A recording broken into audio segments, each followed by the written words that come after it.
देखिए, बलूचिस्तान में जो हो रहा है ये एक्सपेक्टेड है और ये माहौल आगे और बिगड़ेगा ही। This selective killing could have been carried by a syndicate, organized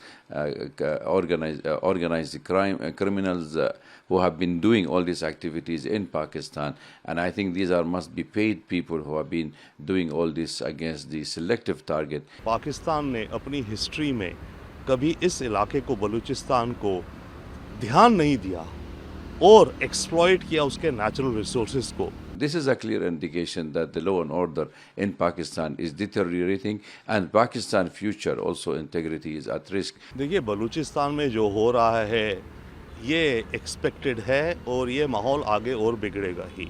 point इसकी, पाकिस्तान ने अपनी हिस्ट्री में कभी इस इलाके को, बलूचिस्तान को ध्यान नहीं दिया और एक्सप्लॉइट किया उसके नेचुरल रिसोर्सेज को। और पिछले 10 वर्षों से एक तरह से बलूचिस्तान की जो मिनरल रिसोर्सेज हैं या जो एसेट्स हैं या जो गोदार पोर्ट है, जो रास्ता है सारा, वो चाइना को आउटसोर्स कर दिया। पाकिस्तान ने ये सोचा कि ये तो बैरन लैंड है, चाइना को एक्सेस दे दूं मैं वार्म वाटर पोर्ट्स के लिए, और यहाँ की आबादी की उसने कोई चिंता नहीं करी, जिसके चलते वहाँ पर पाकिस्तान आर्मी ने सिक्योरिटी बहुत बढ़ा दी, चेक्स बहुत बढ़ा दिए। पहले ही वैसे पानी नहीं है, बिजली नहीं है, खाने की किल्लत है गरीबी उन इलाकों में, उसके ऊपर अब पाकिस्तान की फ़ौज वहाँ पे अत्याचार भी कर रही है। डिसिडेंट्स जो हैं इंडिपेंडेंस मांगते हैं बड़े लंबे समय से, उनको दबा रही है। तो इन सब चीज़ों का एक कॉकटेल मिक्स हो गया है जो पाकिस्तान के सामने आया है। पाकिस्तानी आर्मी रिटेलिएट करेगा और इंडिया इसमें क्या देखता है? इंडिया, क्योंकि ये खबरें ये भी आती है कि बलूचिस्तान के लोग इंडिया से सपोर्ट मांगते हैं, तो इंडिया का स्टैंड क्या होगा और पाकिस्तानी आर्मी कैसे रिटेलिएट करेगी? देखिए, अव्वल तो इंडिया का स्टांस तो ऑलवेज ये है कि हम किसी दूसरे देश के इंटरनल अफेयर्स में इंटरफेयर नहीं करते, right. But at the same time yes, हम मोरालिटी के बेसिस पे कहीं भी दुनिया में अगर किसी भी सिविलियंस के ऊपर अत्याचार हो रहे हों, एक्सप्लॉइटेशन हो रहा, तो हमारी उनके प्रति सहानुभूति रहती है। तो हमारा स्टांस मात्र यहीं तक है। अब पाकिस्तानी आर्मी कैसे रिटेलिएट करेगी?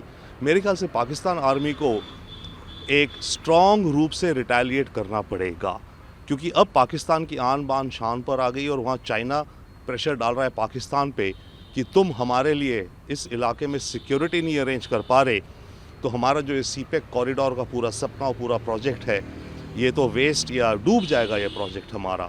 तो पाकिस्तान की आर्मी को सख्त कदम उठाने पड़ेंगे बलूचिस्तान में, पर उसका बदला फिर वही होगा। ये स्पाइरल हो गया है। जितना ज़्यादा पाकिस्तान की आर्मी सख्त कदम उठाएगी, जितनी ज़्यादा वो लोगों को उठाकर प्रिजन में डालेगी, जेल में डालेगी, उन्हें आतंकी डिक्लेयर करेगी, उतना ज़्यादा वहाँ की अवाम में पाकिस्तान के ख़िलाफ़ और पाकिस्तानी आर्मी के ख़िलाफ़ गुस्सा पैदा होगा, रोष पैदा होगा, और उतने ही ज़्यादा बलूचिस्तान के लोग अपनी इंडिपेंडेंस के लिए लड़ेंगे। सर, उसके एक सहयोगी, ट्रस्टेड सहयोगी अबू कतल गोलीबारी में पाकिस्तान में मारा जाता है।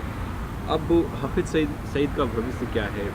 एक रिपोर्ट की माने तो वो भी घायल है, कैसे देखते हैं इसको? देखिए, हाफिज सईद का फेट अभी पता नहीं, शायद वो नहीं मारे गए हैं, परंतु हाँ, जब उनका ट्रस्टेड लेफ्टिनेंट मारा गया है, इसका मतलब जो भी लोग हाफिज सईद या लश्कर-ए-तैयबा या जमात-उद-दावा को ट्रैक कर रहे हैं वो बहुत निकट पहुंच चुके हैं।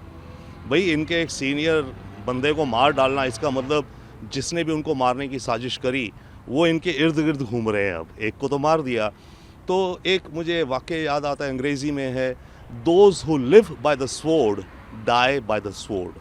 तो शायद अब वक्त आ रहा है कि हाफिज सईद को भी इसी तरह का कुछ अंजाम देखना पड़ेगा।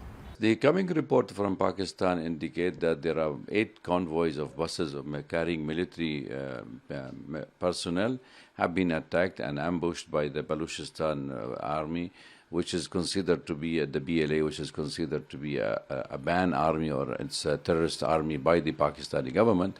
But the claim have already been said by them that they have taken the responsibility of around 90 people have been killed, but the figures has to be confirmed, not yet. Abu Qatal in Pakistan house after Hafiz Saeed and Abu Qatal was killed in shootout in Pakistan on Sunday. Yes, this killing of now selective killing of most of those people who are considered to be terrorists who've been carrying act against India and also in Pakistan and in Afghanistan itself have also been targeted by certain unknown group. So therefore, this selective killing could have been carried by a syndicate, organized